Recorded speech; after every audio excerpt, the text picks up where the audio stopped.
ఓం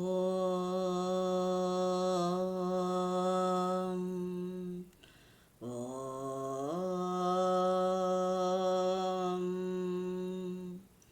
ఓం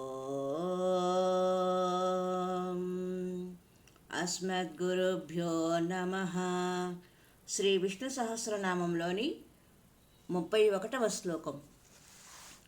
ఓం అమృతాం శూద్భవో భానుః ససబిందుః సురేశ్వరః ఔషధం జగతః సేతుః సత్యధర్మా పరాక్రమః.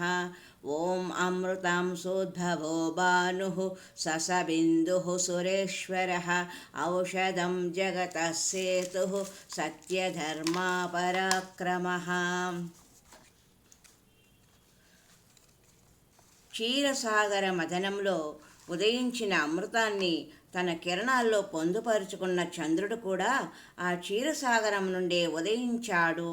అమృతానికి అమృతకిరణుడైన చంద్రునికి జన్మదాత అయిన జగజ్జనకుడు చంద్రుని ద్వారా అమృతాన్ని పంచిపెడతాడు. సూర్యుని ద్వారా కాంతిని ప్రసరింపజేస్తాడు.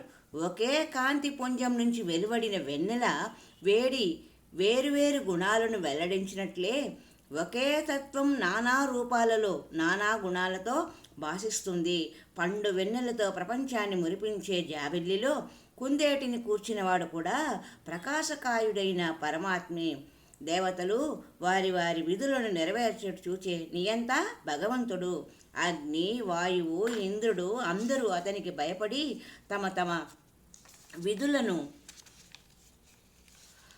సక్రమంగా నిర్వహిస్తూ ఉంటారు. అప్పుడప్పుడు పేగు మందగించి అజీర్ణం చేసిన, ఆరోగ్యం చెడిన ఔషధం ఇచ్చేవాడు కూడా పరమాత్మే. ఇహలోకంలో ఐశ్వర్యం, పరలోకంలో ఆనందం లభించేటట్టు ఈ రెండు లోకాలకు వంతెన కట్టి రాకపోకల సౌకర్యం కల్పిస్తాడట విశ్వకర్మ. ఈ సేతుబంధనం, ఔషధ నిబంధనం ఇవన్నీ దేనికోసం? సత్యం, ధర్మం కొనసాగేందుకు. ఈ రెండింటిని నిలబెట్టేందుకు పరమేశ్వరుడు నిరంతరం కృషి చేస్తాడు. సత్యధర్మాలు ఆయనకు 2 పాదాలు. ఈ పాదాలతోనే భగవంతుడు ముందంజ వేస్తాడు. నడిచేటప్పుడు ఒక కాలు పైన, ఒక కాలు క్రింద ఉంటుంది. అన్యోన్య సహకారంతో 2 కాళ్ళు ముందుకు నడుస్తాయి.